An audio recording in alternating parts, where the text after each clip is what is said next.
बिस्मिल्लाहिर्रहमानिर्रहीम। अस्सलाम वालेकुम नाज़रीन, आप यूट्यूब चैनल देख रहे हैं। मैं इमरान खान हूँ।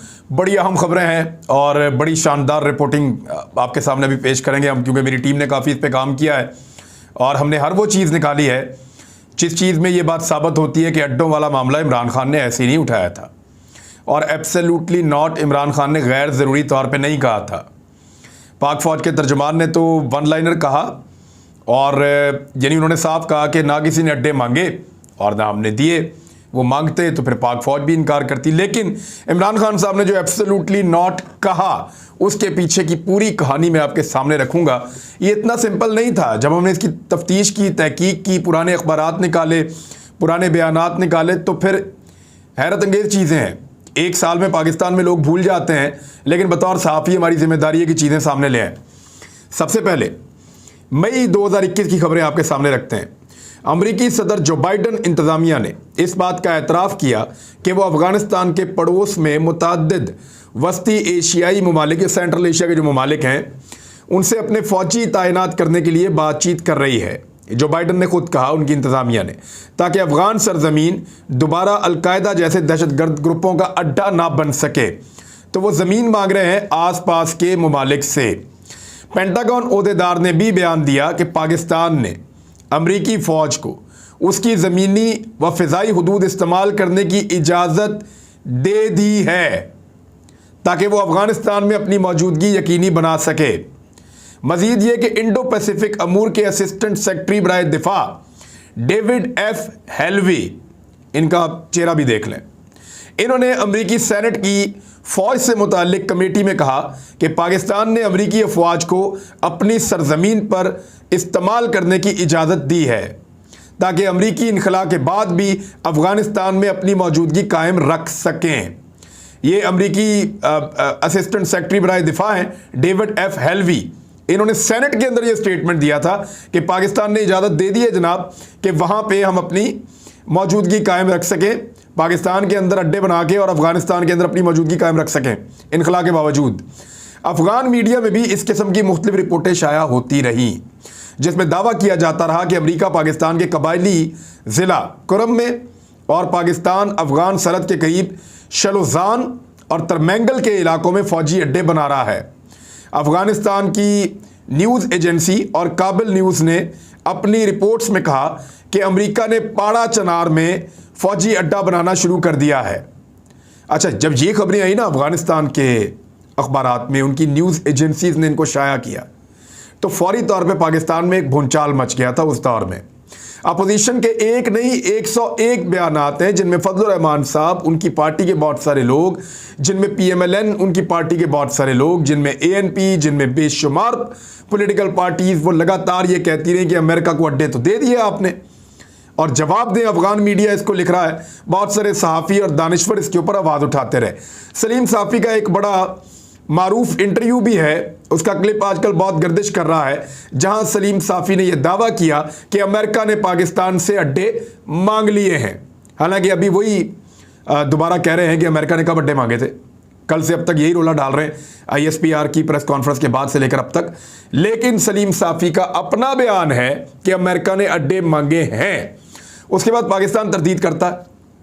24 मई 2021 को पाकिस्तानी दफ्तर खारजा इन खबरों की तरदीद करता है। पाकिस्तानी दफ्तर खारजा कहता है हमने कौन से अड्डे बना दिए भाई, अमेरिकन कहाँ पे फौजी अड्डे बना रहे हैं, ऐसी कोई बात नहीं है। जाहिद हफीज़ ने ट्वीट में बताया कि पाकिस्तान अमेरिका एयर और ग्राउंड लाइन कम्युनिकेशन मुआहदा 2001 से जारी है। उसके तहत अमेरिका जब तक इनखला नहीं करता उस वक्त तक अमरीकी अफवाज ज़मीनी और फ़िज़ाई रास्ता इस्तेमाल कर सकती हैं, लेकिन इसका मतलब अड्डे फराहम करना नहीं है। पाकिस्तान में अमरीकी फ़ौजी या एयरबेस से मुताल्लिक खबरें बिल्कुल बेबुनियाद हैं। कोई फ़ौजी अड्डा नहीं बन रहा, कोई एयरबेस नहीं बन रही, ये पाकिस्तान ने बता दिया था साबिक वज़ीर। लेकिन इसके बावजूद रोला पड़ गया। अपोजिशन ने बहुत रोला डाला, बहुत शोर मचाया। उन्होंने कहा जी फ्लोर ऑफ द हाउस, यानी यहाँ पे आए, पार्लियामेंट में खड़े होकर इसका जवाब दें और बताएं हमें कि अड्डे दिए या नहीं दिए, इसको क्लियर करें आके। तो फिर शाम, क्योंकि पूरी अपोजिशन कह रही थी कि पाकिस्तान ने अड्डे दे दिए हैं और सारी अपोजिशन कह रही थी कि अमेरिका अड्डे मांग रहा है और पाकिस्तान अपना सौदा कर रहा है, तब साबिक वज़ीर आज़म शाह महमूद कुरैशी, क्योंकि सबको ये पता था अपोजिशन को, उनका ये तजर्बा था कि अमेरिका कुछ मांगे तो कोई एब्सोल्युटली नॉट नहीं कह सकता। सबको ये पता था कि अमेरिका कुछ मांगे तो कोई ना नहीं कर सकता। उनको अपनी अपनी औकात पता थी। तो उनको लगा कि इमरान खान भी नहीं कर सकेगा, तो इसलिए उनको बड़ा कॉन्फिडेंस था इस बात के ऊपर कि वो ये बात असेंबली में उठवाएं और यहां पे एक स्टेटमेंट निकलवाएं और बाद में अड्डे जब बन जाए तो फिर इनकी बेइज्जती करेंगे। लेकिन हुआ क्या, शाह महमूद कुरैशी साहब ने कहा कि यहां कुछ दोस्तों ने आवाज उठाई है और मीडिया में क्यास आराइयां हुई हैं कि यहां कोई अड्डे बन रहे हैं, माजी को भूल जाएं, कोई अड्डा नहीं बनेगा। मैं इस ऐवान को गवाह बनाकर और पाकिस्तान के अवाम को गवाह बनाकर कहता हूं कि कोई अमरीकी अड्डा पाकिस्तान की सरजमीन पर नहीं बनेगा, शाह महमूद कुरैशी ने कहा था। 11 मई को इस्लामाबाद में अपनी प्रेस कॉन्फ्रेंस में शाह महमूद कुरैशी ने एक और बात भी की थी। उन्होंने कहा कि अफगानिस्तान से अमरीकी फौज के इनखला के बाद पाकिस्तान अमरीका को फौजी अड्डे देने का कोई इरादा नहीं रखता, और यह भी सवालात के जवाब में। फिर यह अमरीकी अखबार न्यूयॉर्क टाइम में 6 जून 2021 को एक खबर छपती है। इसकी भी बहुत सारी तफसीलात हैं। यह न्यूयॉर्क टाइम के अंदर छपी है और इसको फौरी तौर पे बाद में इंडियन अखबारात ने छापा था। इंडियन एक्सप्रेस ने पूरा का पूरा मजमून वैसे ही छाप लिया। ये 2 लोग ये रिपोर्ट लिखते हैं, एक का नाम है मार्क मैजेटी और दूसरे का नाम है जूलियन ई बार्नस। ये दोनों मिलकर ये रिपोर्ट लिखते हैं। रिपोर्ट क्या कहती है जरा ये भी आप सुन लें। न्यूयॉर्क टाइम लिख रहा है, अमेरिका का अखबार, अमरीकी फौजियों के तेजी से इनखला के बाद CIA पर प्रेशर और दबाव है कि वो अफगानिस्तान में इंटेलिजेंस सरगर्मियां बढ़ाने, जंग लड़ने और इंसदादे दहशतगर्दी की कार्रवाइयों को बरकरार रखने के नए तरीके ढूंढे। इस हवाले से CIA के पास कुछ अच्छे ऑप्शंस मौजूद हैं। CIA जो अफगानिस्तान में 20 साल अमरीकी मौजूदगी का मरकज बनी हुई थी, जल्द ही इस मुल्क अफगानिस्तान में अपने फौजी अड्डे खो देगी जहां से उसने जंगी मिशन और ड्रोन हमले चलाए हैं, जबकि तालिबान और अलकायदा और दीगर ग्रोहों जैसे दूसरे ग्रुपों पर भी कड़ी निगरानी की है। CIA के तज्जियाकार तालिबान के कब्जे के बढ़ते हुए खतरात से खबरदार कर रहे हैं। अमरीकी ओहदेदार मुस्तकबिल की कार्रवाइयों के लिए अफगानिस्तान के करीब फौजी अड्डों के क़याम के लिए सरतोड़ कोशिशें कर रहे हैं और अब ये कोशिशें आखिरी मराहिल में दाखिल हो चुकी हैं। फौजी अड्डों के लिए तवज्जो का एक मरकज़, पहला मरकज़ पाकिस्तान है।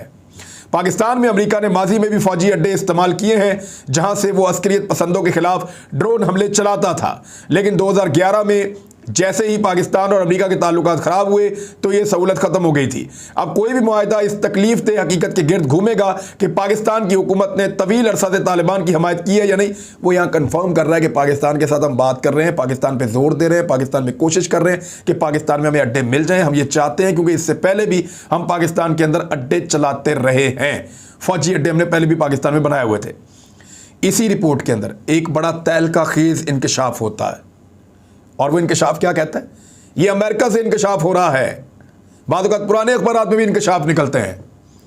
ये बता रहा है जून में 6 जून को कि CIA के director mister William J Burns ने हालिया हफ्तों में पाकिस्तान का दौरा किया है और ये दौरा हुआ था अप्रैल के एंड पे।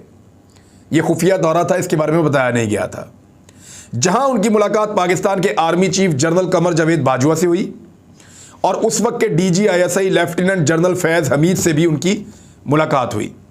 ज़राए के मुताबिक पेंटागन चीफ लॉयड ऑस्टिन ने भी कई बार आर्मी चीफ जनरल बाजवा उनसे फ़ोन पे बातचीत की और अफ़गानिस्तान में मुस्तकबिल में होने वाली ऑपरेशंस के लिए मदद मांगी कि हमें मदद दीजिए, हमें अड्डे शड्डे मदद। अब कि किस तरह की मदद, पाकिस्तान और क्या मदद कर सकता था उनकी, या तो इनखला में मदद कर सकते थे, लेकिन ऑपरेशंस में मदद का मतलब यही है कि पाकिस्तान उनको अपनी फ़ज़ा से गुजरने दे या अपनी ज़मीन जो है उनको दे, लेकिन पाकिस्तान ने वो नहीं दिया। एक मौका पर जब अमरीकी CIA चीफ पाकिस्तान में आए तो वो वज़ीर-ए-आज़म पाकिस्तान से मिलना चाहते थे, लेकिन वज़ीर-ए-आज़म पाकिस्तान ने कहा कि CIA का चीफ जाके ISI के चीफ से मिले, मेरे से बात कर दिए तो इनकी पॉलिटिकल क़यादत करे। तो ऐसी जुर्रत कभी भी पाकिस्तान के किसी सियासी रहनुमा ने नहीं की थी। ये तो CIA चीफ के आगे लेट जाते थे, जिस तरह बोले उस तरह लेट जाते थे। लेकिन इमरान खान साहब ने कहा कि अगर CIA चीफ ने मिलना है तो वो जाके ISI चीफ से मिले। इस किस्म की खबरें रिपोर्ट हुई थी। इस रिपोर्ट के बाद अमेरिका के मुशीर कौमी सलामती जैक सुलिवान ने एक सवाल के जवाब में कहा कि हमारी इस बात को यकीनी, और इसकी वीडियो मौजूद है, ये ऐसे नहीं है, इसकी वीडियो मौजूद है। उन्होंने कहा कि हमारी इस बात को यकीनी बनाने के लिए अमरीकी सलाहियतों के मुस्तकबिल पर पाकिस्तान के फौजी, इंटेलिजेंस और सफारती चैनल के साथ तामीरी बातचीत हुई है। यानी हमारा CIA जो काम करना चाहता है खित्ते में, उसके लिए हम पाकिस्तान की जो है वो फौजी, इंटेलिजेंस और सफारती चैनल पे हम तामीरी बातचीत कर रहे हैं, और ताकि अफ़गानिस्तान दोबारा ऐसी बेस ना बने जहां से अलकायदा उठे या दहशतगर्द तंजीमें अमरीका पर हमला करें। डॉन अखबार की 9 जून 2021 की रिपोर्ट। हुकूमती अहदेदार ने निजी तौर पर अमेरिकी खुफिया एजेंसी CIA के डायरेक्टर विलियम बर्न्स के खुफिया दौरे की तस्दीक कर दी। वो दौरा जो उन्होंने 3 दिन पहले बताया था 6 जून को, 9 जून को पाकिस्तानी अखबार भी तस्दीक कर देता है हुकूमती ओहदेदारान के तवसत से, जिसमें उन्हें बताया गया था कि पाकिस्तान अपनी सरजमीन पर एजेंसी के ड्रोन अड्डों की मेज़बानी नहीं करेगा। CIA के ड्रोन अड्डों की मेज़बानी पाकिस्तान अपनी सरजमीन पर नहीं करेगा। ये डॉन अखबार ने इसकी तस्दीक की क्योंकि उन्होंने अड्डे मांगे थे, इसलिए पाकिस्तान ने अड्डे देने से इनकार किया था। और अमेरिका बहुत ताकतवर मुल्क है, वो कहे कि दे दो और आप ना दें और फिर आप सबको बताएंगे जी हमने नहीं दिए, तो वो बुरा मना जाएगा ना। तो इसलिए कहना ये ज़्यादा बेहतर है कि ना उन्होंने मांगे ना हमने दिए। ये आप नहीं कह सकते कि उन्होंने मांगे और हमने नहीं दिए, इसके लिए वो नहीं है। मामला ये है कि ये सारे अखबार कह रहे हैं, मैं नहीं कह रहा, मैं कुछ नहीं कह रहा। मेरे अपने वीलॉग आप उन महीनों के निकालें तो यही सारी खबरें पढ़ के आपको सुनाई हुई है। हमने ये सारा, क्योंकि हमें याद था कि कुछ ना कुछ तो उस दिन होता रहा है, फिर हमने निकाला, सारा डाटा आपके सामने रख दिया है। साबिक वज़ीर-ए-आज़म इमरान खान ने 19 जून 2021 को अमेरिकी न्यूज़ वेबसाइट एक्सियोस को इंटरव्यू दिया था। उसमें उन्होंने कहा था कि एब्सोल्युटली नॉट, और साफ उन्होंने कह दिया था कि हम अड्डे नहीं देंगे।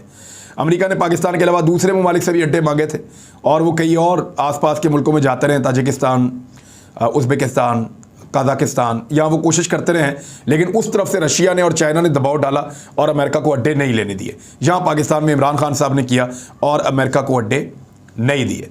तो ये है जी वो सारी सूरत हाल, अड्डों को लेकर जो हक़ाइक़ थे आपके सामने मैंने रख दिए हैं। पाकिस्तान के ऊपर जी दहशतगर्द हमला हुआ है, बहुत अफसोसनाक हमला हुआ है और पाकिस्तान के फ़ौजी जवान शहीद हुए हैं। एक इंतहाई अफसोसनाक वाक़या है, 7 फ़ौजी जवान वज़ीरिस्तान में शहीद हुए हैं।